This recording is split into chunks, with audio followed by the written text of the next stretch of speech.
Hey team, I'm trying to show you the AI assistant today. So if you see the top right corner, you can see the AI assistant icon here. If you click that icon, it will open a AI assistant window.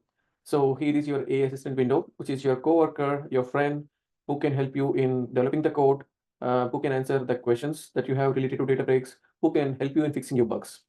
It can write pseudocode for you. It can try to see your queries and try to answer as much as it can with respect to Databricks. And for example, I'm new to Databricks and I don't know what is delta live table. I just asked what is delta live table. So it tried to get the information from Databricks documents, and it also provide you the link to that Databricks docs. And let me ask one more question. Can you explain DLT with Medallion architecture with a code sample? So it starts telling me about Medallion architecture in DLT, and it is also trying to provide me some sample code here. So it's trying to read some data, considering it is a bronze, and trying to clean the data, and considering it is a silver table, and trying to write the data to a gold layer. So this is what Medallion architecture in terms of Databricks, and you can also see how it implemented the code. It just giving you a sample of the code. There's something called DLT graphs. When you go to DLT, it can create the graphs for you. Do you think you can create the graph? No, AI assistant won't create the graphs or anything related to drawing or anything like that. It is only textual information. It can't able to provide any graphs or anything like that. See, I'm unable to draw or display images directly. However, I can help explain you how to create the graphs using code. Let me ask one more question. This time, this is the Databricks window. I can do the same thing, similar thing in the notebooks. Let me create a notebook here.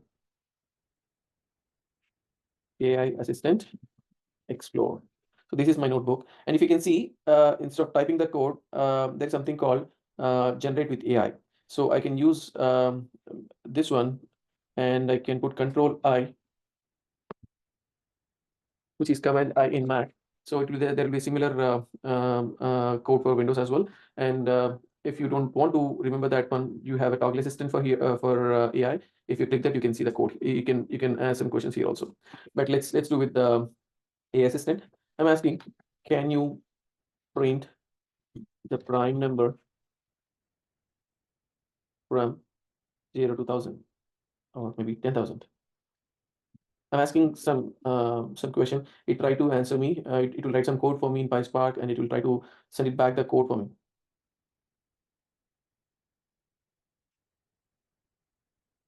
It took a worse route. It is trying to print the statements like that, which I really didn't like. So I can stop. I need an efficient code to print prime numbers from 0 to 10,000. So it will change the way it is trying to create in the earlier step. Let's see.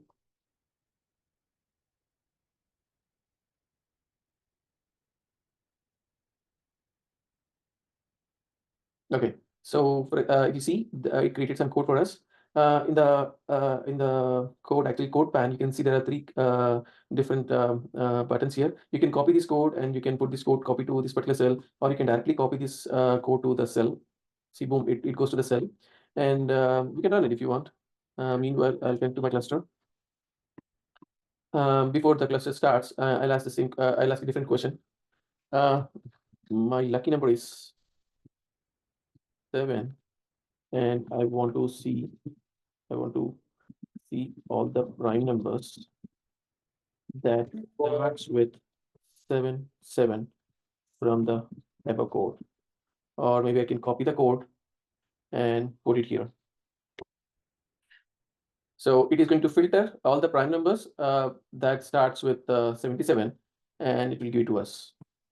This is some dumb requirement that I created here, and it will try to print the print the numbers that start with 77 once my person cluster is up and running. Meanwhile, this is my version 1 and this is my version 2. I'd like to know what are the changes that AI assistant did. So if you see here, show difference button, if you click that button, you can see the difference of the code from this cell to this cell, and this is what they did. So they added an extra line and they try to filter those with that starts with 77, and they're trying to display the new data frame here. That is the only difference that you're seeing. We can try some other options before the cluster runs. I would like to create a sample data with 10 records, and it should be comma separated with the columns name, age, gender, location.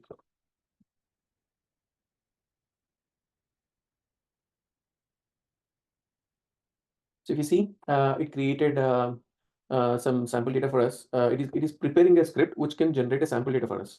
In the same way, you can also ask, I just want the data, not the code. Print the data for 10 records. You see, it is printing 10 records for you. I wanted them to be comma separated.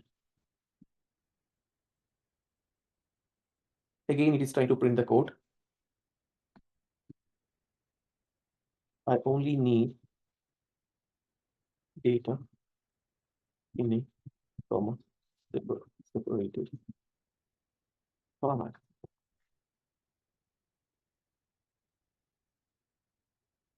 It is trying to print the prime numbers, I believe. I want sample data with the columns name, age, gender, location, and it should be comma separated. See, finally, I got what I wanted to. So I would say I need 100 records. Exactly 100 records with the same column names below. Now it started giving me some okay, it started giving me some pseudocode. So basically, you can use the pseudocode, or you can directly get this data like this, and you can create a file. For example, I can come back and create a file. I can use employee.csv, and I can paste this data here, and I can use this comma separated file, CSV file, into my code. I can use that. That's one way of using it to files. And let's go to the notebook Assistant Explorer that we created earlier. And so this is my code, the first version of the code, where I asked it to create the prime numbers. The cluster is up, and still it didn't get the resources. I think it started running now.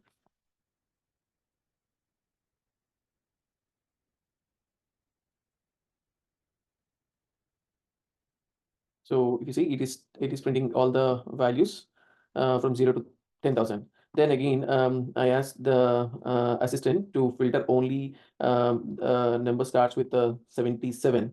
So this is the code, and when I click here and I asked to replace the active cell content, it started copying the content here to the main cell. And when I run it again, you can only see the numbers starting with 77. So whatever the requirement is, if you think it is a meaningful requirement, and if you want to have a pseudocode, you can come here and you can type anything related to that, and you can create the code, and you can use that code. You can modify that code by copying it itself. If there are any features like how can I optimize my code in Databricks, you can type that. You will get some options like cluster auto scaling. All these are options that you can see here. These are all some of the options that you can use to optimize your code. There's something called vacuum in Databricks. If you want to know what it is, just press the vacuum in Databricks, and it will give you an example with the explanation what actually it is doing and all. So this is the way that we are using this particular AI assistant in the notebook level, and in the file explorer level. We can go here and we can create some test data, and we can also do the similar thing in the SQL editor. For example, this is my SQL editor. Let me see if I have any tables here.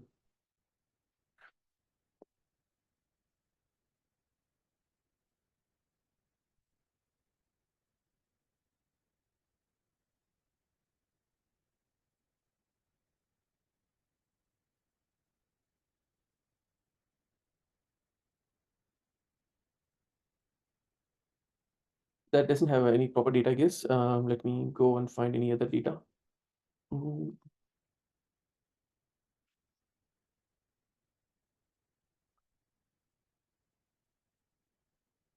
So we have some data in this table, and there are multiple ways you can use AI assistant here in the SQL pane. If you see filter the display data, you can ask, you just simply ask, can you please filter the guest name with David?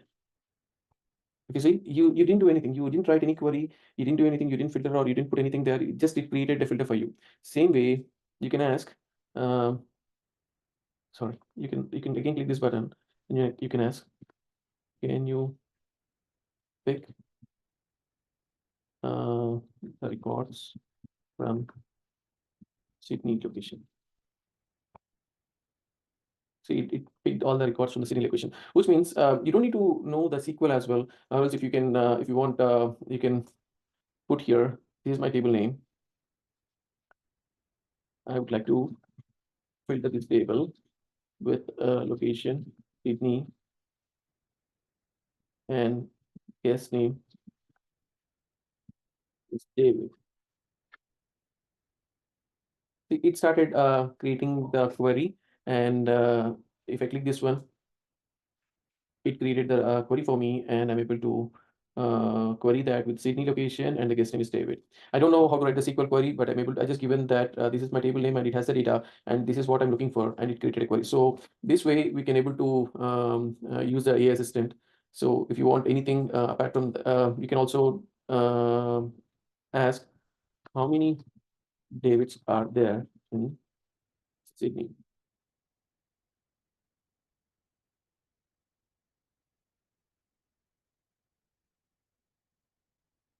There are 94 Davids. So some of the questions it will try to answer if you give the more details on the data set. It can probably answer more efficient way or more accurate way. But based on the data that I showed there, it just did some count star and it created that query. It may or may not be true all the time, but you should be aware of that. If you create the comments and if you provide the metadata to the table, it can able to do more accurate information. It can give you the more accurate SQL query.